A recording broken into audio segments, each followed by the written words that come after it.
Let's talk about your famous tries. Gus's compilation of tries. This is on the back of a great question that we had on Ask Gus. Hashtag Ask Gus on Instagram and Facebook and Twitter last week. These are the ones that I can immediately remember. I mean, I could go back over the years and probably sit down with someone and go through tries. There have been some fantastic tries, but what makes the try memorable is the state of the game or the moment in which it was scored, and you know, probably the crowd and the commentary and the fanfare that went around it. You know, there have been some fantastic tries that are scored in different. I see some tries in lower grade football that'll just blow your mind. I mean, the ball movement and the skills that they show. But when we're talking about favourite tries of all time, it's the moment and where you were and where you saw it and what it meant to the state of the game at that time. That and you know, a number of them I remember in Ray Warren's voice. Well, of course, and just on that, this first one. Not only one of the most memorable tries ever, but the greatest reaction from a commentary team I've ever heard. Tackle 5, this is the last. It's bounced away to Thurston. Comes up Blair, got rid of Blair, pushes away from McCulloch.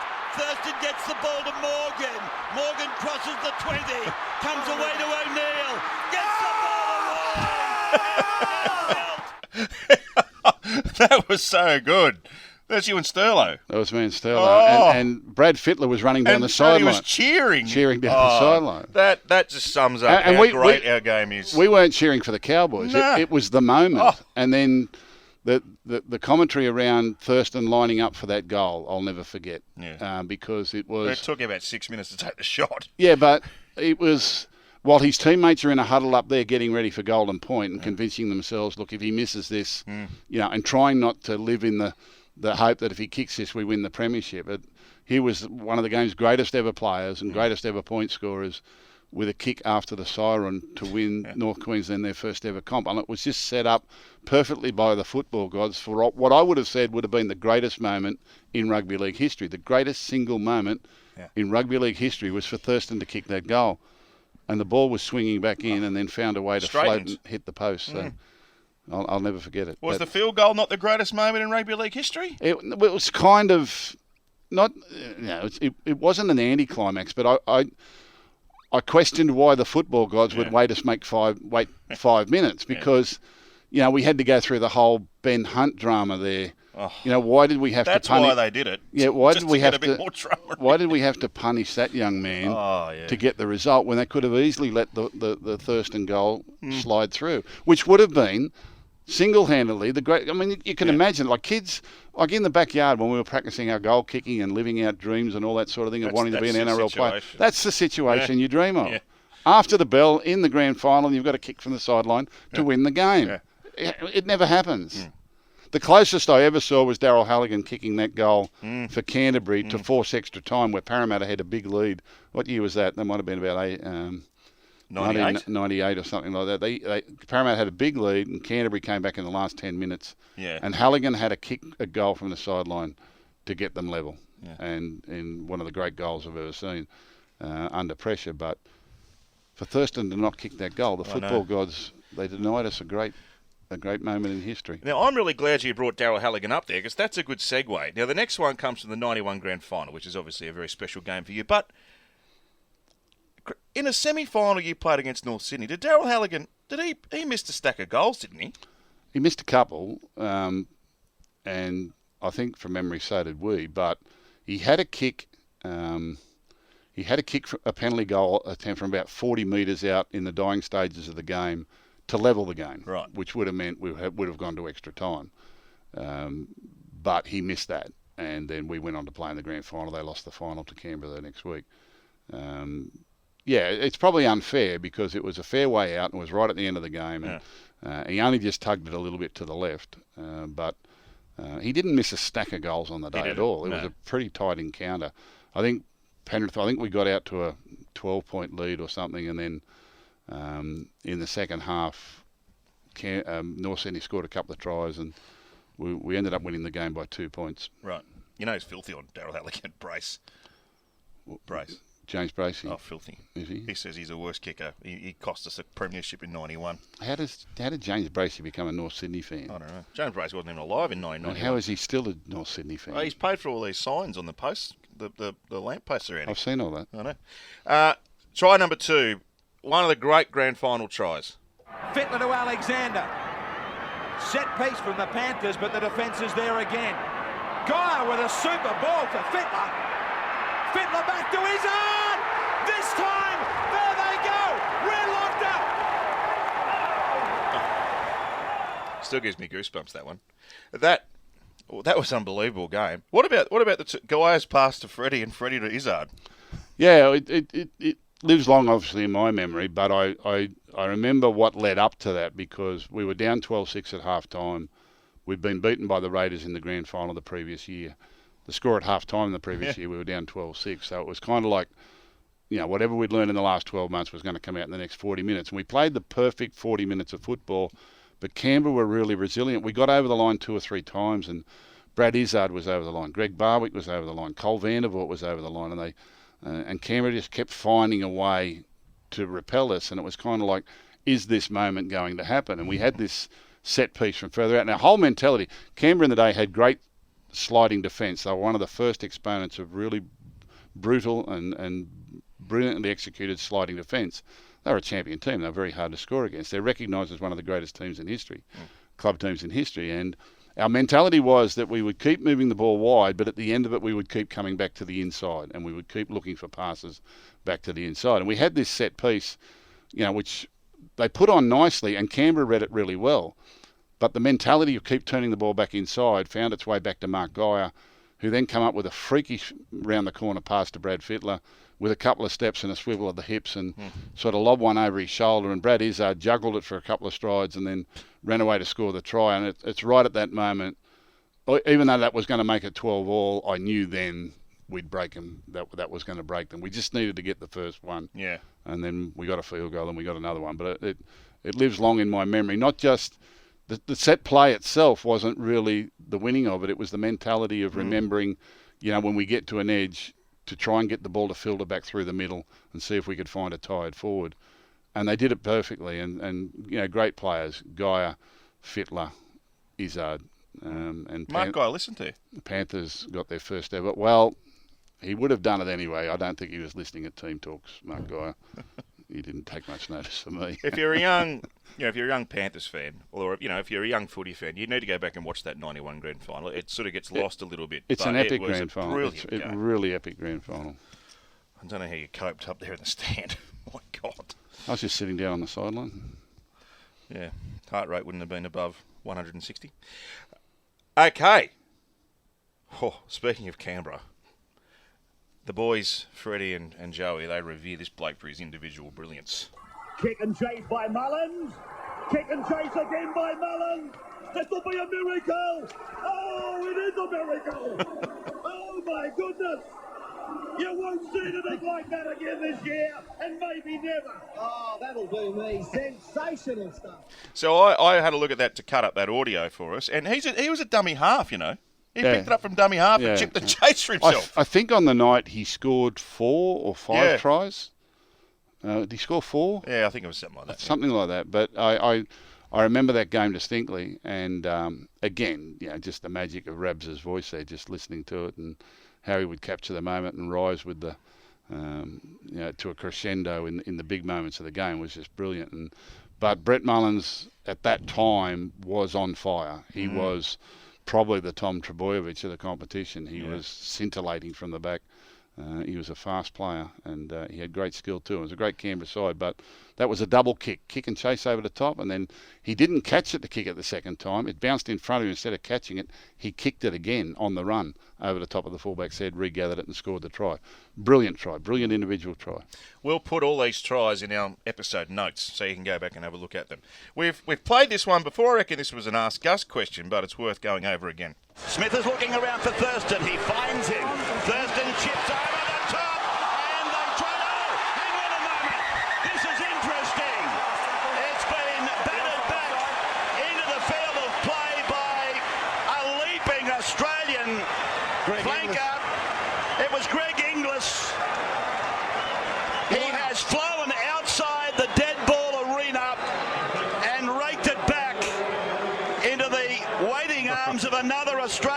Mark Gasnier. Mark Gasnier.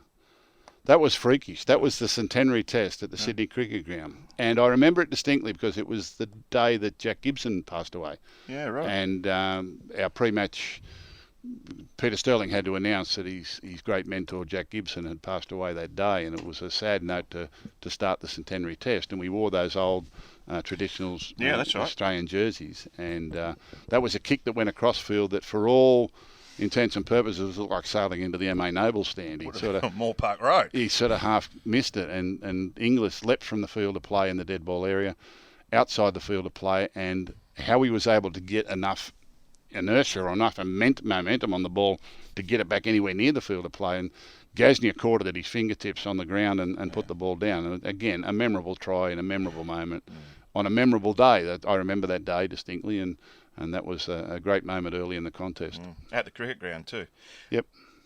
Where's Greg Inglis rated amongst the great athletes to have played the game, do you think? Where do you consider him? Phenomenal. Well, that wasn't a fluke what he did. I mean, there was maybe a little bit of fluke, but yeah, no. You got to have the capacity. He was genetically blessed, obviously, and they come along, individuals like that. But he could play fullback, he could play centre, he could play 5'8". I think he won a Clive Churchill medal as a 5'8", playing for the Melbourne Storm. But wonderful athlete. I can remember early in his career the long-range tries, and we used to play it in slow motion and watch how his head was perfectly still and how graceful his body moved, and it was just a perfect running motion. And they're not pure sprinters, the rugby league players. But he had that beautiful, fluent sprinting action and scored a lot of long-range tries. But that one, he had a massive try assist. He was able to propel himself outside the field of play and knock the ball back over his head into the path of Gasnier, who put it down. Great man, Greg Inglis. G'day, GI. Anzac Day 2004. Australians. Now Fittler. Puts on the step, goes right through, puts on the step again. Oh, go Freddie! That was magnificent stuff. Well, age shall not weary them. Freddie Fittler scores on Anzac Day. Brilliant try. Off the big left, up it again, and over to score. What an appropriate try. Oh, age shall not weary. You loved that, didn't you? You wanted to use it, and he's given you cause to. Big left foot step between two grasping. Great line, Rabs. And that was... So when did Freddie retire? End of 2004. That was his last year? That was his last year. And Brad Fittler, when he was young, he was a prodigious talent, but he had a giant left foot and a giant right foot step, quite unique. His stepping action was tried to be copied by a lot of players over the years. He and Benji Marshall probably had their own styles so far as footwork. And I remember a game very early in his career. It might have been the first year that I coached the Panthers in 1990, and it was on a wet day, and it was a very close encounter against Newcastle at home. And Brad Fittler had the ability to beat anyone with this step, and he constantly made line breaks and scored long-range tries. There was a try he scored against the Broncos in 1990 at Penrith Park where he beat the front line, then the cover defender, and then the fullback, all with 3 left foot steps in a row and just ran around them. But this particular game was early in the season, and it might have been 0-0 at the time or 2-2 at the time. And in the dying moments of the game, he stepped through their forwards and went into the backfield, and he's coming towards the fullback, and then all of a sudden Greg Alexander loomed up in support, screaming for the ball. So Brad turned around and tried to pass it to him and threw it about 3 metres forward. We ended up drawing the game. And he came off the field and he said, sorry about the pass. I said, if you were playing in the park or you were playing under 18s and you broke through, what would you do to the fullback? He said, I'd just step around him. I said, well, can you keep doing that until you learn to pass? So for the next 10 years, every time he broke through, he'd just leave the fullback. He'd step around the fullback. I said, stop trying to pass it. Geez, what about that for a duo for footwork at Brandy and Freddie? Yeah, now Freddie had a really bad groin injury on his right side, I think, in 1996, and he kind of lost his right foot step. It was nowhere near as dynamic as his left foot step after that. Earlier in his career, he did have a great right foot step, but he had a bad groin, and so he became a little bit all left-footed, where earlier on he wasn't. And he hadn't done that particular thing for a few years, and he didn't often run the ball on his own and do it, but it was a blast from the past, and he stepped through the front line. I think he beat Lance Thompson the first one and then left the fullback stranding. He was he was running on the treadmill the last 10 metres. They were coming to get him, but he found a way to get to the line. And again, the brilliant commentary of Rabbits.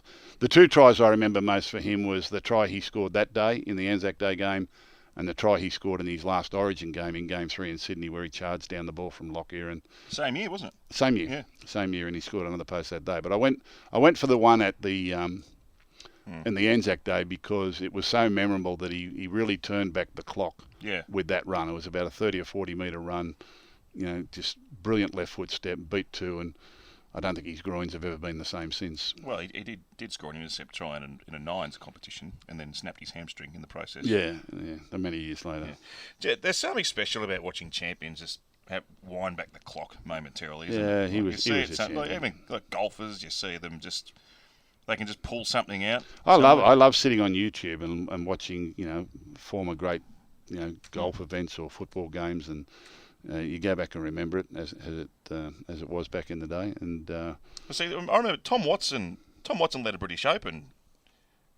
It would have been a decade or so ago, but he was into his 50s. He was 50 and odd Greg years of Norman age. led a British Open after 3 rounds, I think, about in late 2000s or something. Yeah, absolutely. I think they were nearly back-to-back years. But Tom Watson only had to make par at the last to win.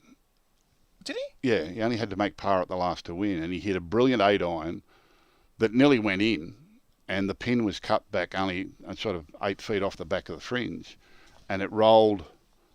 It nearly went in, and then it rolled past the thing and rolled it a little bit down the fringe, halfway down the hill on the other side. So he only had to get up and down, and he chipped up, and it rolled about 4 or 5 feet past the hole, and then he missed the putt coming back.